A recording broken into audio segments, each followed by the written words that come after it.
everyone! Welcome back again to my channel. This is Taiwan Vlogs. For this video, ayan, papunta na naman tayo ng market, no?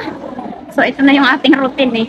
So, meron pala tayong isang subscriber nag-DM sa akin sa WhatsApp. Sabi niya, Day, 2 months na ako dito, Day. Ang hirap pala. Parang gusto ko nang sumuko. Sabi niya ganun. So, ayan na. Sabi ko, pagbago talaga, Day, normal yan, napakiramdam. Ano ba kayo? Kaya dapat, ano ba ang dapat natin paghandaan? Ano ang dapat natin malaman? Ha? Pagbago tayo mag-apply papuntang ibang bansa, ano, ilang DH, kahit saan man, hindi lang dito sa Hong Kong. Kasi meron din akong nabasa sa post na sa Middle East naman siya, nanghihingi siya sa isang vlogger ng tulong. Pero, inaano siya, minomotivate lang siya na, kaya mo yan, normal yan, kasi pagbaguhan, ganyan talaga ang buhay abroad. Pag mahina ka, parang ang gusto niya kasi, ay humingi siya ng tulong, manghingi siya ng pera pambayad sa amo niya. Kasi pag umayaw siya, kailangan niya magbigay ng, ng bayad sa amo niya. Eh kung gusto niya lumipat ng amo, ayaw na daw talaga niya. Gusto na niya umuwi. Hindi daw basta-basta makauwi pag sa Middle East. So mas maganda pa rin dito sa Hong Kong kasi pag ayaw mo na, pwede kang magbabayad ka pa rin dito. So pwede ka mag 1 month notice, ganon. So hindi basta-basta ang pag-a-abroad dito sa Hong Kong, ganon din yan. No? So ano ang dapat natin malaman? Sa lahat nga nang nagtatanong sa akin, Day, mahirap ba ang trabaho ng DH? Mahirap ba ang trabaho dyan sa Hong Kong? So, ang lagi ko sinasabi, Day, i-expect nyo na mahirap. Huwag nyo itanong na mahirap. Kasi, pag once na, kaya lang kayo nag-apply abroad, kasi nakita nyo yung friend nyo, kakilala nyo, yung mga post sa Facebook na masaya, parang ang sarap ng buhay. Kasi diba, day off, nakangisi, agoy. So, swertihan lang talaga, Day, ha? So, ako, ano ba yung mga pinagdaanan ko, no? Alam mo, dumarating din ako sa point na, alam niyo yun, yung naiiyak ka, nagsiself-pity ka kasi, Day. Before, hindi ko alam yung self-pity, ha. Meron lang akong isang subscriber na sa kanya ko sinishare yung nararamdaman ko, sa kanya ako umiiyak. So, sabi niya, nagsiself-pity ka. Sabi niya, ano yung self-pity?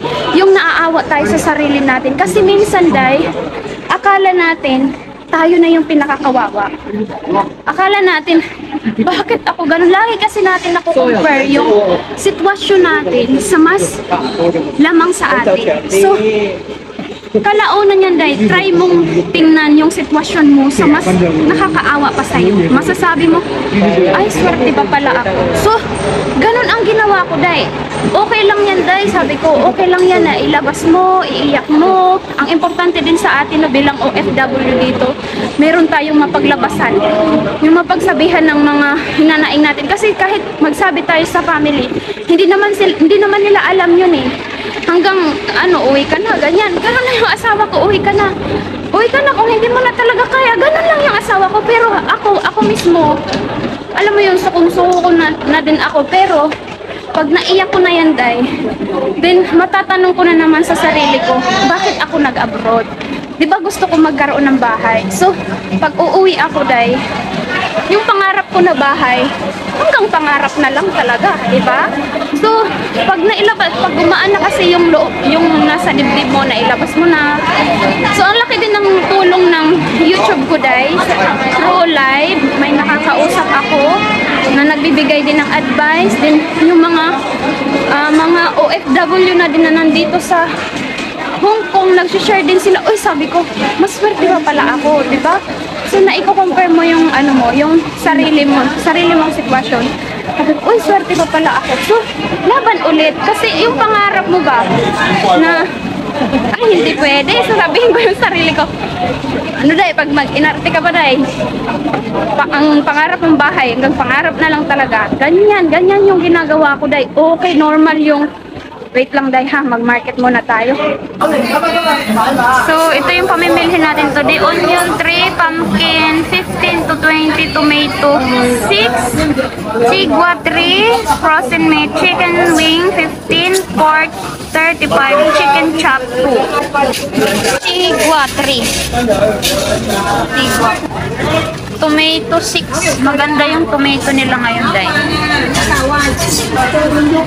Onion 3. Maganda yung onion nila ngayon. Next natin ay pumpkin tula. Next natin ay chicken wing. Chicken wing, chicken wing. Hala, walang chicken wing. Ay, liko. Ito guys, chicken wing. Then, chicken chop 2. Next natin ay pork. Frozen pork. So, ayan. Tapos na tayo mag-market dahil sana nga ba tayo?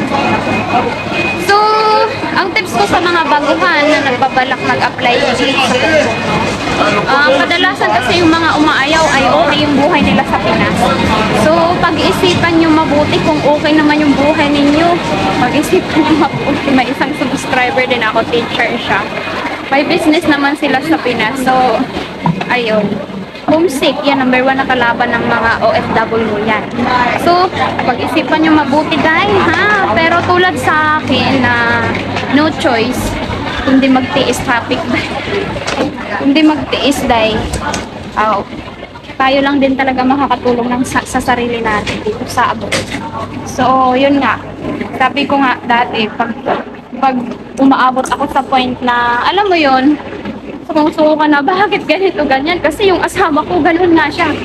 Sabi niya, umuwi ka na kung hindi mo na kaya, ganun yun. So, hi ate!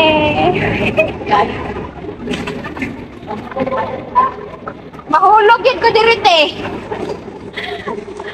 So, ang sabi ko nga sa inyo, ayan, pag nandun ka sa point, mahirap dahil, sabi ko sa inyo, mahirap, pero kailangan mong i-release yun. Then, pag lumuwag-lumag, mahupaw-pawan ka na ba? Then, isipin mo ulit, bakit nga ba ako nag-abroad? Ano mga dahilan? Kaya dapat pag nag-abroad ka, malalim yung hugot mo, marami kang pangarap na baon para hindi ka agad-agad sumuko.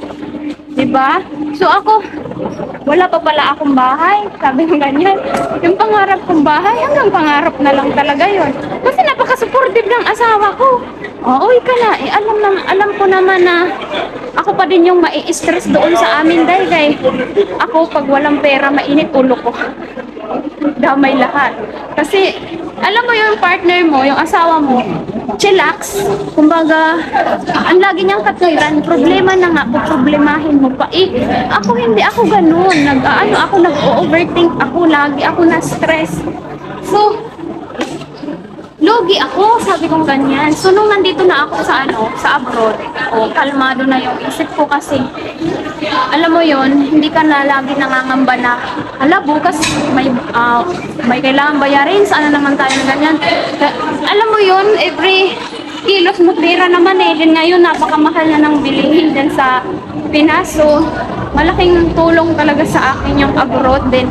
Yun na nga, sabi ko nga sa sarili ko, yung mga nakakausap ko dito na umaabot ng 16 years, 22 years, parang nakikita ko na yung sarili nila. Kasi, example na natin, no? Halimbawa, makagawa ako ng bahay, yung mga anak ko magka-college na din. Then kung magkakaanak doon, mga apo ko naman, no? Diba? So, laban lang dahil sa buhay, no? Kung, wala no choice tayo dahil ganun talaga ang buhay dahil trying hard ta ang lola niyo.